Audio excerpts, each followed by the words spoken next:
Hey, what's up? Don't click away. Today I'm going to show you how we repair a cracked screen on an iPad Air 3 or an iPad Pro 10.5.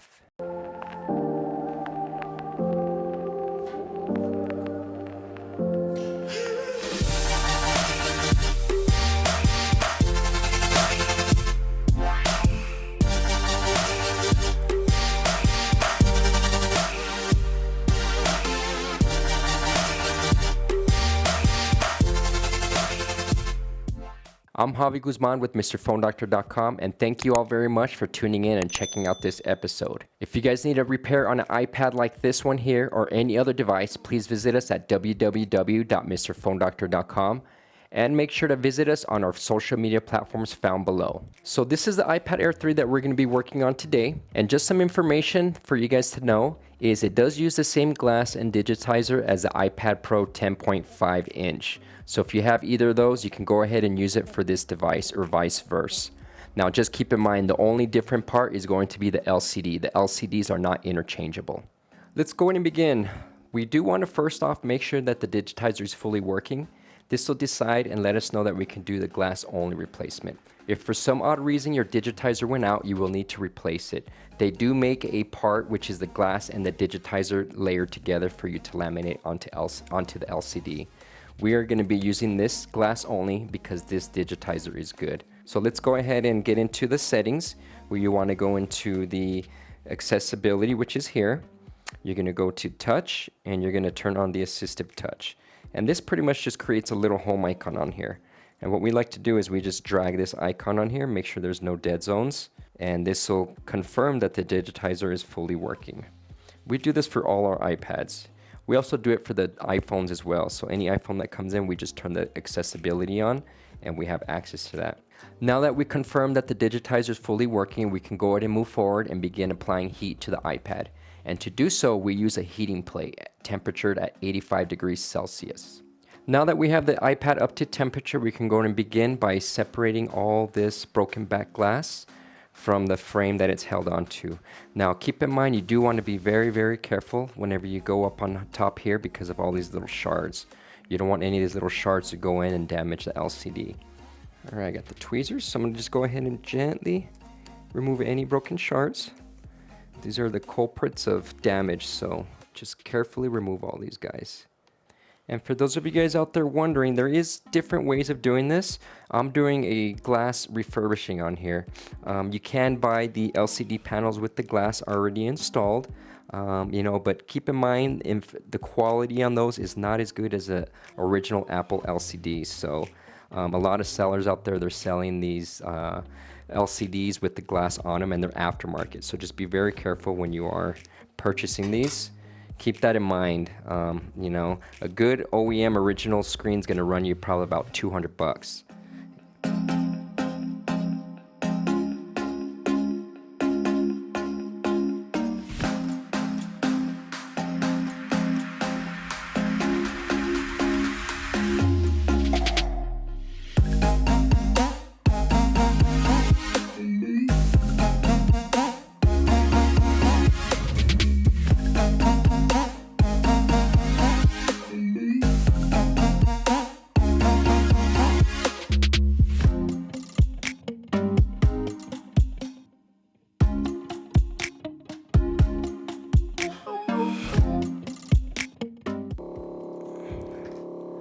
There we have it. We have this LCD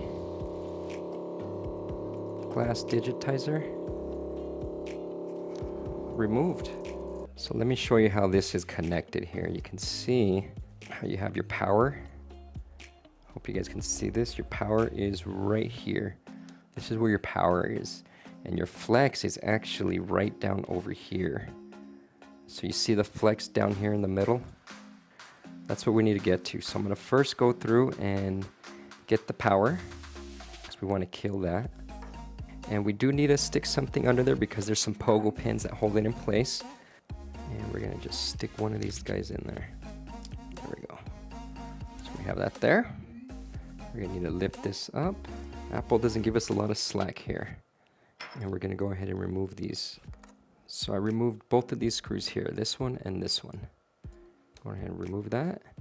You can lift up digitizer. These are the digitizer flexes, and we have the LCDs, which are tight. And there we have it. This is our LCD display with the digitizer. So you can see here, we are going to be replacing, which one is the digi? I believe we're going to keep all of these intact. We're only going to need to remove this home button, and everything else is going to stay intact because the digitizer is going to be attached to the LCD. So this one home button is going to be out of here. But while this is nice and toasty, I'm going to set this aside. We're going to test it, make sure that everything's fully working, because we don't want to work on it without us knowing. We don't want to waste time. But I'm going to give this a nice detailed clean since it's still nice and toasty. So this is when it takes a lot of patience, because you want to be very, very detailed and get all of this grimy glue off. I'm going to go ahead and use our little spindle tool because that works best. Works good to get the majority of the buildup. Once you get all the major gunk on here, we can go ahead and give it a detailed clean with the alcohol.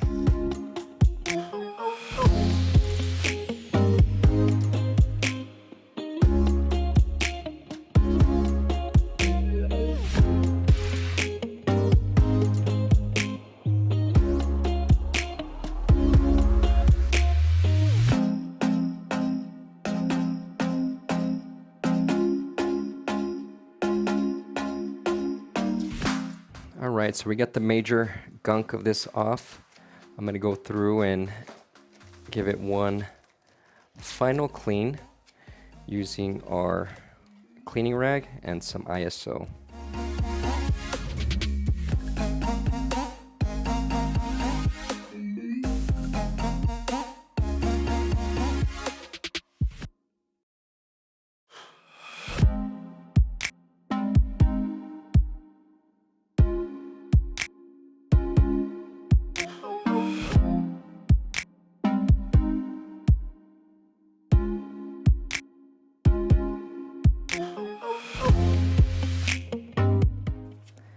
This is the iPad Air 3, nice and clean. You can see we went through and got a nice detail on all the edges and everything. So this will be ready for us to apply any frame tape. Now to apply the frame tape, you're going to want to just get a nice adhesive and put it all along the edges. Anywhere you see where you removed the original frame tape is where you want to put the new frame tape. So make sure that step is done. I'm not going to do that in this video because I'm mainly focusing on the refurbishing of the screen. But this is clean. It's ready to go. I'll go ahead and test the LCD that we removed, make sure everything's fully working, and then we can strip it. I went ahead and plugged in the iPad Air 3 so you could see that everything is still working. We can go ahead and power off the iPad. Now that we confirm the iPad Air 3 screen is fully functional, I'm going to go ahead and tape this glass, and then we'll set it on our heating plate so we can begin removing the broken glass. Taping this is pretty straightforward. You really want to only focus on where the major cracks are at. If you have any pieces like this that are not cracked, then there's no need to put any tape because it's going to stay intact with the LCD. And I'm just using a standard packing tape. Sometimes we use capsin tape, but I couldn't find any, and this is right next to me, so I'm going to continue with what I have here. And then you want to make sure when you tape this, you get a nice smooth grab. You don't want any bubbles or anything like that. Bubbles are going to cause issues whenever you have it on the heating plate. It pretty much keeps the LCD from sitting flush. So no bubbles. Alright, so here you can see we have wrapped it. And I'd used the wrong term. Bubbles are fine, it's wrinkles, okay? You can see I did get a lot of bubbles on here, but that's fine, it's gonna sit. It's usually when the tape gets wrinkled up and it's crinkled, that's when it won't sit. So let's go ahead and set this up on our plate. I'm gonna go ahead and begin removing the home button. You can see how the home button has a little adhesive here covering the actual flex cable. And I'm not sure if there's any adhesive on here or not, but I'm gonna just get my card on here. Yep, there was some adhesive, so there we go. We got that removed. And then we're gonna have to cut the glue. These are held down with some kind of cold press or rubber cement glue. I'm gonna go through and just carefully remove these. But as I mentioned earlier, you wanna be very careful not to damage the home button. So here we go. Here is the home button. I'm gonna observe here. This is the first iPad I've done, so I just want to make sure that whenever we do remove the digitizer, the glass, make sure everything's done properly and we don't damage anything. Because this flex cable here, it looks like this one is the digitizer flex, and then these top ones are your LCD. Want to make sure everything's nice and loose, so whenever we come through with our line, there's less risk of us tearing the digitizer and us having to replace it. Alright, so I'm going to be using a 0.06 line. For those of you out there that are saying, why don't you use 0.04, 0.03, 0.05? Well, you know what? I prefer 0.06 because since we're going to be cutting a larger surface of Oka, it gets really, really tight. So this one's going to be less likely to break. So if you guys haven't tried it and you guys are breaking a lot of line, give it a shot. It works well. Yeah, I believe that's it. So there's several different layers on there, and I'm almost certain I'm on the right one. But I'm going to always double check, confirm. All right, so we are safe to go through. I'm going to go ahead and go through with my line right under that digitizer layer.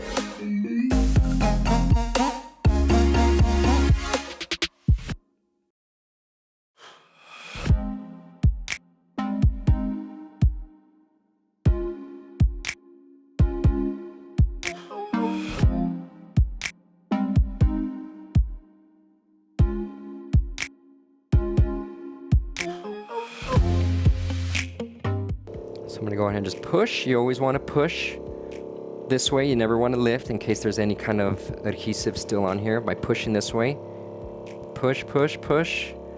Once you push, you can lift up. See that? So this is your iPad. All this gold is your digitizer.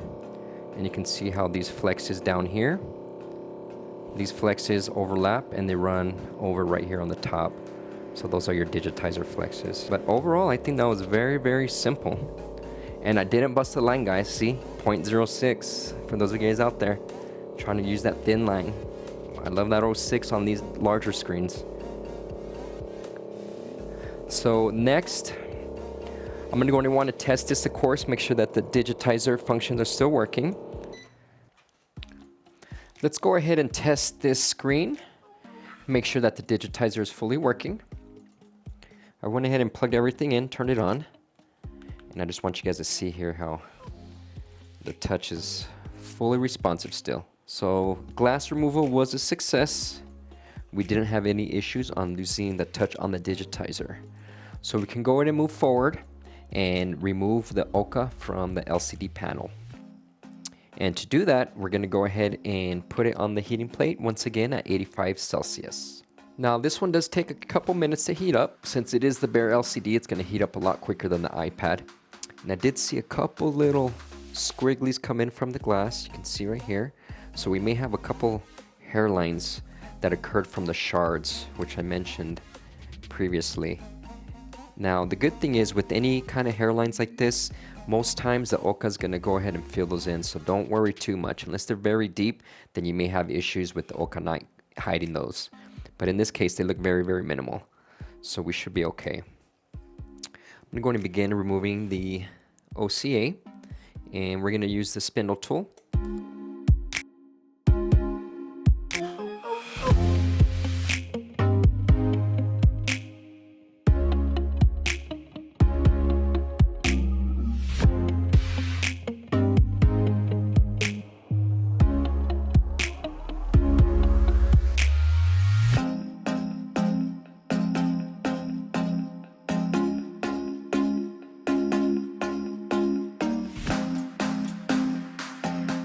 Alright, first step is done. We have removed all the large clumps of the Oka. You can see this little ball, a wad. Wasn't a lot, which is nice. We are now going to begin the detail. And to do that, we're going to use our magic eraser and some ISO 99. And I generally like to just squirt some in the middle and then just work my way out with this. Now you want to be very careful not to get any on the edges, because if you do get on the edges, it's going to seep under and get into the backlight. So very, very careful when you're doing this, not to use that much liquid on here.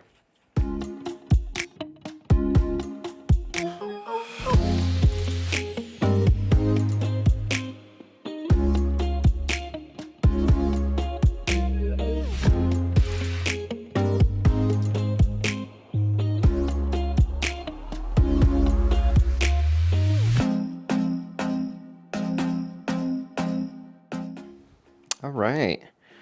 So we went ahead and cleaned off all the OCA. So let's go ahead and step back into the lab and we'll begin the lamination on this LCD.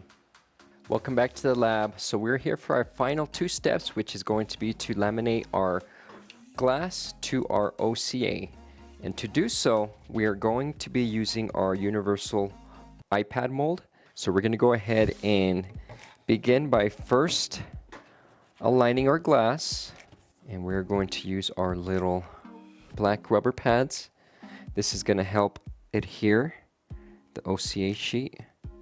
And this mold is pretty straightforward. You just want to make sure that you align the OCA sheet centerly. Once we have that, we can go ahead and adhere the OCA. Let's go ahead and press this down. And by pressing down, this will grab the OCA sheet up on top like so. And that gives you a perfect alignment. So we can remove these black grommets. I'm going to start off by revealing our glass first. There we go. Then we can reveal our OCA sheet here. Alright, so let's carefully line this on here. Put this in our laminator. And we have a preset set already on this for OCA. So I'm going to go ahead and just hit the OCA lamination. The PSI on this is going to be 0.6, temperature 70, vacuum time 100, and the press time is 150 seconds, in case you guys are wondering. So we are going to need to align this, and I don't really like manually aligning these, okay? So what I like to do is I like to use the iPad as a template. So what we do is we just set this in here. There's a lot of alignment molds out there on the market, but I've heard they're junk, so this is why I prefer to do this way. So that's, you just set it in here like so. Once you have it in here, make sure everything's lined up where the LCD is going to be sitting once we apply the glass. All right, let's go ahead and reveal our iPad glass to Oka. All right, so here is our Oka to glass lamination. Oh, the Oka was perfect. No bubbles whatsoever. Okay, so we can move forward with our final lamination. But it is going to be, let me go ahead and explain to you guys, it's going to be 70 degrees Celsius, the vacuum's 100, press time 25, and the PSI is going to be 0.2. And this is when we use our little suction cup. This is going to help us align everything. Oh, make sure you get a nice strong hold on there, because we're going to need to use this to align over our iPad here. Let's go ahead and reveal the OCA, and we're going to begin with the top. So we're going to fit this in like so. Make sure it's fit in. And we can just go ahead and pull up. See that? We got a nice hold and it removed itself from the iPad. All right, let's go ahead and set her in, and we're going to go ahead and run it at the presets that I mentioned. All right, laminating has finished. Let's go ahead and reveal. Very, very nice. And we are going to go ahead and move forward and test the tablet, make sure everything's fully working. See that? The touch and everything responds perfectly. Only downside is I do see that those little hairline scratches did not come out, so we are definitely going to have to consider those and let the customer know on those. I'm not sure if you guys can see them, but that long little tail where the glass ran down did show up. So there's going to be several different options that we can do here. We'll go ahead and let the customer know, let them know about this issue, and we can offer them some kind of a discount on this repair. Or, if they're not satisfied with that, what we'll go ahead and do is we'll just go ahead and replace the digitizer. If I do replace the digitizer, I'll go ahead and make another video so I can show you guys the process on doing the digitizer replacement. But since this was my first iPad, normally hairline scratches like this do disappear. This is the first iPad I've done, so I wasn't familiar with how thick that digitizer, how hard that digitizer layer is, and obviously it does cause some effect on this. So going forward, I will remember that and make sure to just replace the digitizer in the future. As I did mention, I am not going to do the assembly on this. For you guys out there that do want to do the assembly, just go ahead and reassemble everything going backwards, following my steps that I did. Make sure you guys re-adhere the home button and put any kind of sensors up here that hold the camera into place. But other than that, that's going to be pretty much it. I really hope you guys enjoyed my video. If you guys did, make sure you guys subscribe, hit that like, and leave your comments down below. Let me know what you do want to see. Now, if there's something that you guys did learn from this video, always be transparent with your customers. Being honest and upfront with your customers is always the best. We'll see you guys in the next one. Cheers.